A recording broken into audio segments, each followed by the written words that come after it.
Հայտնի աստղաբան Թամարա Գլոբան զգուշացնում է, հունիսի վերջը կլինի անհավանական հնարավորությունների և լուրջ փորձությունների ժամանակ 3 կենդանակերպի նշանների համար։ Այս նշանները կզգան հզոր էներգիայի խթան, որը նա փոխաբերաբար անվանում է հաջողության ամենավայրի ալիք։ Այս ժամանակահատվածը, որը սկսվում է հունիսի 20-ից, կարող է գլխիվայր շրջել նրանց կյանքը, բայց միայն այն դեպքում, եթե նրանք ցուցաբերեն ոչ միայն քաջություն, այլև գիտակցություն։ Խեցգետիններ։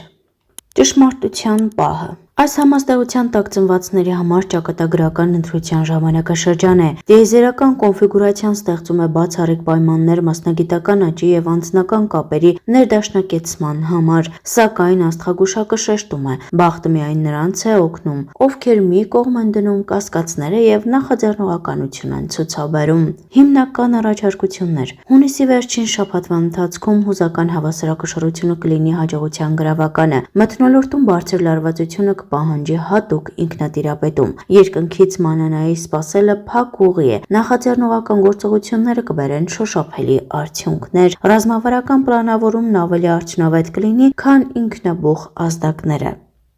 Կարիճներ։ Ոսկու հանք և որոգայթներ։ Այս նշանի ներկայացուցիչներին կարող են սպասել աննախադեպ ֆինանսական աճ և կարիերայի սանդուղքով արագ վերելք։ Այնուամենայնիվ, աստղագուշական կանխատեսումը զգուշացնում է. բարգավաճման ուղին կապված կլինի ռիսկերի սթափ գնահատման անհրաժեշտության հետ։ Հատուկ հրահանգներ։ Հունիսի 22-ը աստղային քարտեզներում նշվում են որպես վտանգի աճի օր։ Հակամարտական իրավիճակների և անխոհեմ գործողությունների հավանականությունը հասնում է գագաթնակետին, հատկապես ալկոհոլ օգտագործելիս կամ տրանսպորտային միջոցով վարելիս։ Ռացիոնալ մոտեցումը կգերակշռի հուզական ազդակների նկատմամբ։ Յուրաքանչյուր որոշում պահանջում է մանրակրկիտ վերլուծություն։ Նյութական բարեկեցությունը կլինի խոհեմության և հեռատեսության պարգև։ Ձկներ։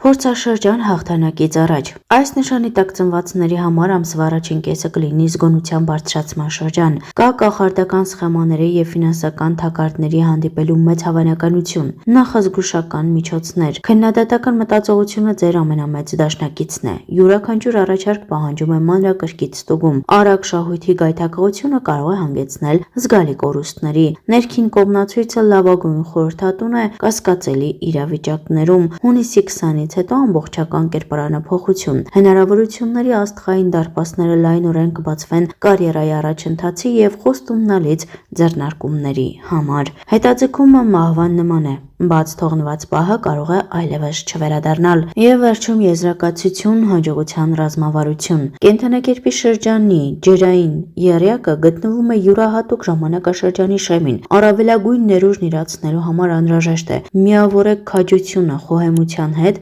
հենվեք ինտուիցիայի վրա, բայց մի անտեսեք փաստերը։ Ցուցաբերելով վճռականություն, պահպանելով հուզական վերահսկողությունը, հունիսի 20-ը կնշանավորի մի բացառիկ ժամանակաշրջանի մեկնարկային կետը, երբ տիեզերական ուժերը հազվագյուտ հնարավորություն են ընձեռում։ Կարևոր է ոչ միայն ճանաչել այս պահը, այլև իմաստուն կերպով օգտագործել այն աստղային ներուժը վերածելով իրական նվաճումների։ Շարժվելով առաջ ձեզ կներկայացնենք մի շատ հետաքրքիր հոդված։ Մի քանի արտահայտության, որոնք անընդհատ օգտագործում են խորապես դժբախտ մարդիկ։ Որոշ արտահայտություններ, որոնք խորապես դժբախտ մարդիկ օգտագործում են պարբերաբար, բացահայտում են սահմանափակող համոզմունքներ և չբուժված տրավմաներ։ Նման արտահայտությունները թվում են անմեղ, բայց դրանք կարող են փոխել ձեր կյանքի ընթացքը և ձեզ մտքի թակարդի մեջ գցել։ Ներկայացնում ենք մի քանի արտահայտություն, որոնք խորապես դժբախտ մարդիկ անընդհատ օգտագործում են և բերում ենք տարբերակներ, որոնց կարելի է փոխարինել դրանք ձեզ լավատեսության համար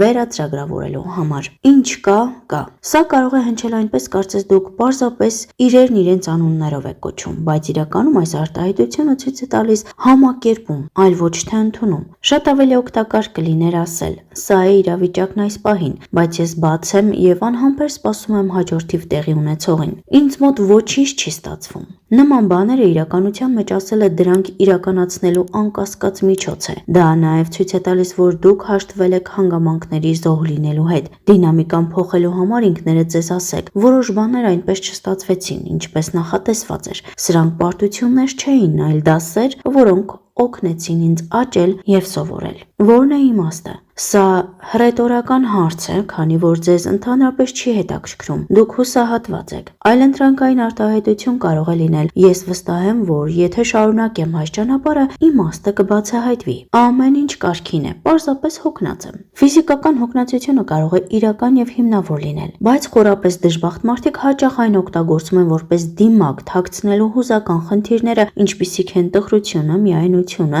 գերհոգնածությունը եւ սթրեսը։ Սակայն կան պահեր, երբ ոչ միայն ձեր մարմինը, այլև ձեր հոգին կարիք ունի վերականգնվելու։ Ոչ ոք ինձ չի սիրում։ Դժբախտ մարդիկ անհնար են համարում, որ մեկ ուրիշը իսկապես սիրի իրենց։ Սա ցույց է տալիս խորը անինքնավստահության եւ վստահության խնդիրների։ Խրախուսեք ինքներդ ձեզ ասելով. նրանց բախտը կբերեր, եթե ունենային ինձ նման ընկեր, ես այնքան շատ սեր ունեմ առաջարկելու։ Ինձ համար արդեն մեկ է։ Այս արտահայտությունը նշան է, որ դուք հուզականորեն հանձնվել եք։ Հիանալի այլընտրանքային արտահայտություն է։ Ինձ նախկինում էլ են ցավեցրել, բայց իմ նոր խորաթափանցության շնորհիվ սովորում եմ կրկին խոցելի լինել։ Այն հույս է ստեղծում, այլ ոչ թե ոչնչացնում այն։ Ես գիտեի, որ սա կպատահի։ Այս արտահայտությունը, որը սովորաբար ասվում է ինչ-որ բանի սխալ գնալուց հետո, ձեր մեջ վերածվում է էներգիայի, որը հոսում է դեպի հաջորդ նպատակը, որին դուք փորձում եք հասնել։ Բայց գուցե ավելի լավ կաշխատի այն գիտակցումը, որ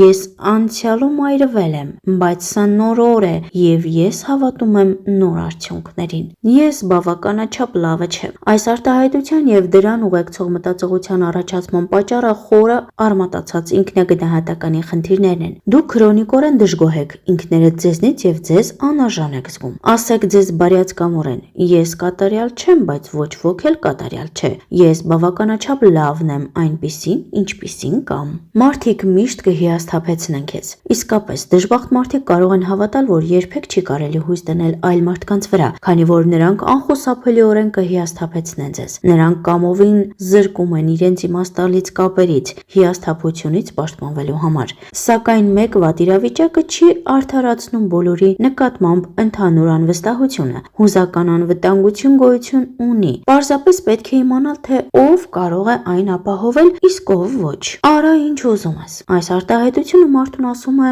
որ նա հաղթել է եւ դուք հուզականորեն հեռանում եք։ Խնդիրն այն է, որ դուք իրականում ընկճված եք, քանի որ ձեր երջանկության հնարավորությունը անցել է ձեր կողքով։ Օգտագործեք ավելի խրախուսական արտահայտություն, օրինակ. ես խորապես մտահոգված եմ, բայց չեմ վախենում։ Ես կցանկանայի խոսել դրա մասին։ Ինձ համար արդեն ուշ է։ Այն միտքը, որ արդեն շատ ուշ է ինչ-որ բան անելու համար, ցույց է տալիս ափսոսանքը եւ այն հեռանկարը, որ ժամանակն անցել է եւ դուք ընդմիշտ մնացել եք այնտեղ, որտեղ գտնվում եք։ Այս արտահայտության մեջ ամենատխուր բանն այն է, որ այն վերացնում է հույսի, աճի կամ փոփոխության ցանկացած հնարավորություն։ Հետևաբար դրա փոխարեն ասեք. քանի դեռ շնչում եմ, կա ժամանակ երջանկության, փոփոխության եւ բուժման համար։